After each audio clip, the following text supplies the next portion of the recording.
Mismong si Pangulong Marcos nagulat nang bigla ang sabihin ni Secretary Gibo na hindi uurungan ng China. Ayon sa Defense Secretary, hindi pwedeng sabihin ng China na provocative ang pagpapatanggal ni BBM ng barrier dahil sila ang provocative sa pasimuno ng paglalagay ng illegal na barrier. Buwelta ni Gibo sa warning ng China, tumigil dahil hindi namin kayo uurungan. Nanindigan ng Philippine Coast Guard na hindi aatrasan ng Pilipinas ang China sa gitna ng tumitinding issue ng agawan ng teritoryo sa West Philippine Sea. Ginawa ng PCG ang pahayag kasunod ng banta ng China kung saan pinagsabihan nito ang Pilipinas na huwag nang palalain pa ang tensyon sa pinagtatalunang teritoryo. A provocation na ba yun sa kanila? Ano ba ang provocation? Yung paglalagay ng barrier o ang pagtatanggal ng illegal na harang? Ayan, banta na yan. Ano ang reaksyon ng Pilipino diyan? Tatanungin ko. Siyempre, lalo tayo malalayo sa kanila. Hindi naman tayo nag-i-steer ng trouble, hindi naman tayo ang kumukup-kup eh. Yan yung hindi nila maintindihan eh. Ang propaganda nila na ginagamit lalong-lalo na kami nagplaplano para sa mga contingencies, no? Pero liwanagin ko, ayaw ko ng gera or pakikipaglaban. Kung may maganda at prinsipyado at na usapan na pwede dito na sumasang-ayon sa batas ng Pilipinas at international law, yun ang dapat na solusyon. Sa panig naman po natin, nakikita natin itong West Philippine Sea po ang focus. Pag hindi po natin pinatatag ang ating sandatahang lakas, baka naman po sa Philippine Rise mangyari pag naunahan tayo. Kaya po kailangan unahan na po natin. Ang ginagawa lang po natin na matagal na po, kaya nga po gusto natin baguhin ang plano ng pag-iisip natin, nagre-react lang tayo sa ginagawa po nila. So sila po nangunguna, sila po ang humaharang ng ating mangingisda, sila po ang naglagay ng barrier doon sa Scarborough. At noong nakapasok na nga po ang ating mga fishermen ayon sa mga ulat po sa amin, ang laki po ng kanilang nahuli na isda. Sila ho ang nagpro-provoke, hindi naman po tayo po'y nagre-react. Ngayon po ang aming pong pagbabago ng kaisipan sa Armed Forces, huwag na ho tayo magpa-provoke. Humanda na lang tayo na huwag na nila tayong provokein kasi atin naman po yan sa ilalim po ng international law. At kami po ay hindi tutol sa pag-uusap. Kailangan po ng diplomasya dito. Ngunit, dapat sang-ayon po ito sa prinsipyadong pag-uusap, open and transparent. Para wala pong masasabi na may binulong, tapos nagtuturuan. So, sa amin lang po ay gusto lang po namin suportahan ang whole of government approach natin. Ngayon, ang una ko pong katanungan, Chairman. Yes, go ahead. Opo, ang ating pong mahal na Pangulo na Bongbong Marcos ay nagpahayag po sa pamamagitan po ni kasamang Jonathan Malaya. Ang sabi po niya ay i-civilianize natin ang approach sa Ayungin Shoal. Ano po ang naging reaction po ninyo, Secretary, mahal na kalihim at kaibigan? Thank you po sa ating mahal na senador at kaibigan.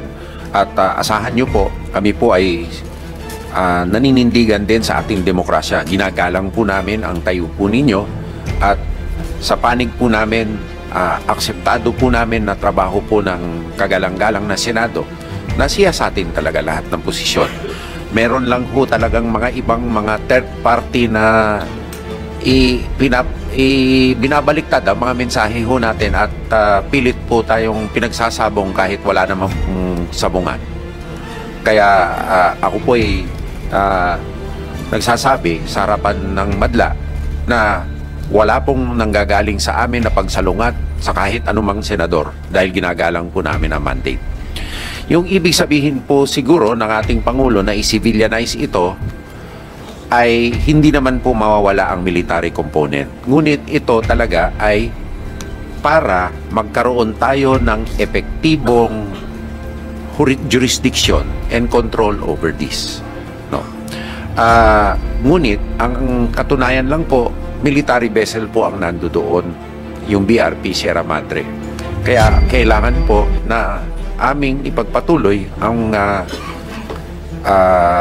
pagpapanatili na maayos ng mga tao dun sa loob at itong patunay na kinokontrol po natin ang ayungin. So, ang amin pong mandate dyan is to support yung Sierra Madre at kung ano po ang inisyatibo ng ating Pangulo at mga plano ng National Security Council tungkol dyan na kami miyembro, susuporta po kami. Napaka linaw po kasi nung naging posisyon ng ating Pangulo na gusto niyang kung ano man, kung meron man escalation ay bumaba. Yun po ang nakikita namin na kanyang posisyon. Pero eto po ngayon nagsalita kagabi. Napanood ko kagabi yung foreign minister ng kapitbahay natin. Opo, ang sabi niya parang pinoprovoke daw natin lagi sila. Medyo naguluhan po ako dun sa sinabi niya. Ano po ba? Sino po ba talaga ang nagpo-provoke? Sila o tayo?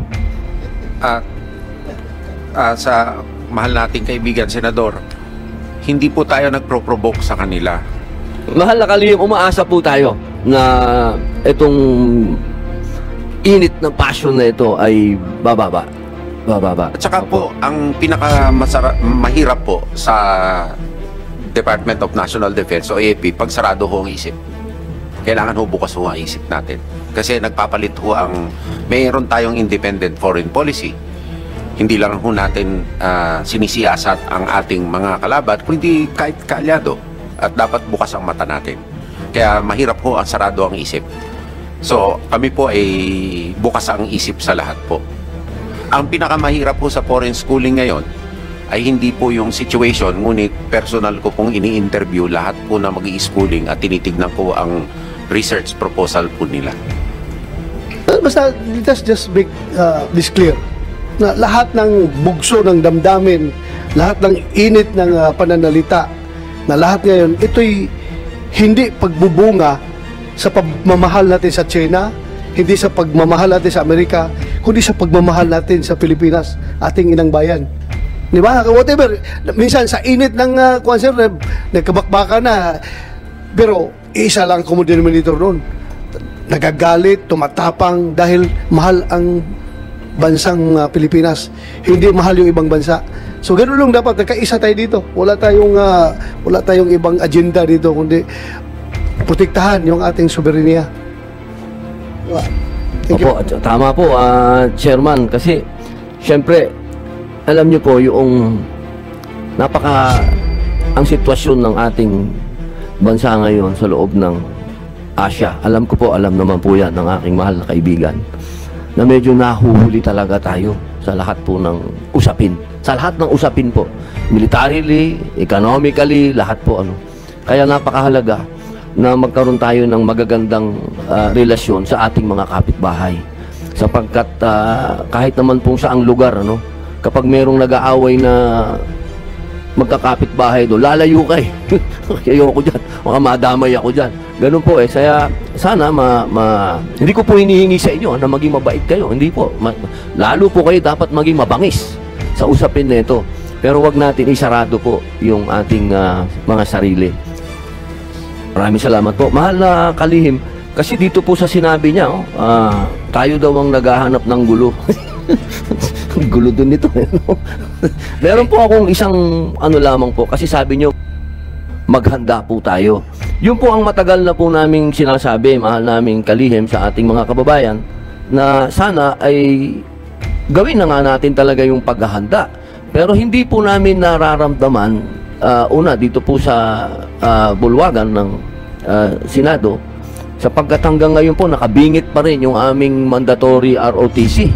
Opo, ano po ang ginagawang hakbang na ang DND at ng AFP para makumbinsi po yung aming ibang mga kasama dito sa Senado na siya pong nakalulungkot pong isipin na kung sino pa yung maraming mga patutsada patungkol sa kailangan ay ganito na ang gawin, kailangan na ganito ang gawin. Pero hindi sila sumusuporta sa mandatory ROTC. Gaano po ba kaimportante ang mandatory ROTC? Sa inyo pong palagay po. Importante po ang mandatory ROTC, lalo na po sa mga skills na kinakailangan po ng reserve force in the future, no?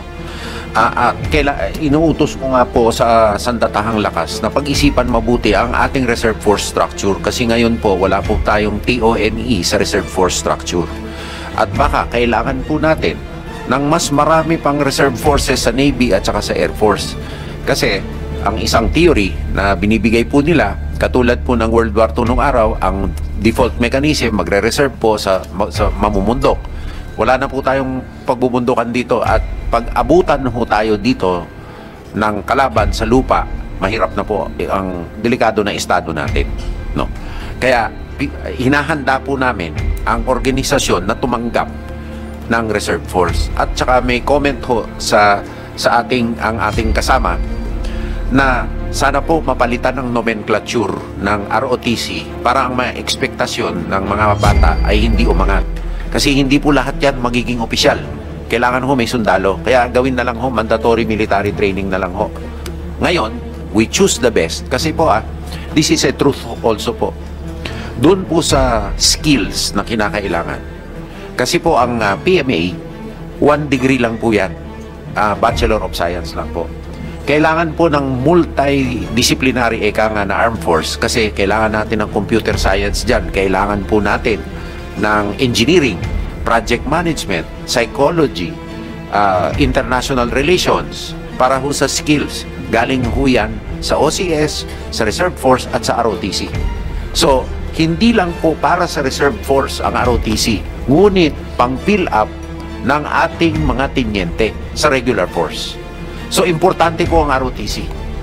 But on our end, Mr. Chairman, Honorable Senator Padilla, hinahanda po namin ang aming kakayahan na matrain, maprocess ang mga sasailalim dito in the future. Ngayon, ikaw, bilang Pilipino, ano ang masasabi mo at reaksyon sa balitang ito? Mag-iwan ka ng komento sa ibaba at atin pong babasahin isa-isa.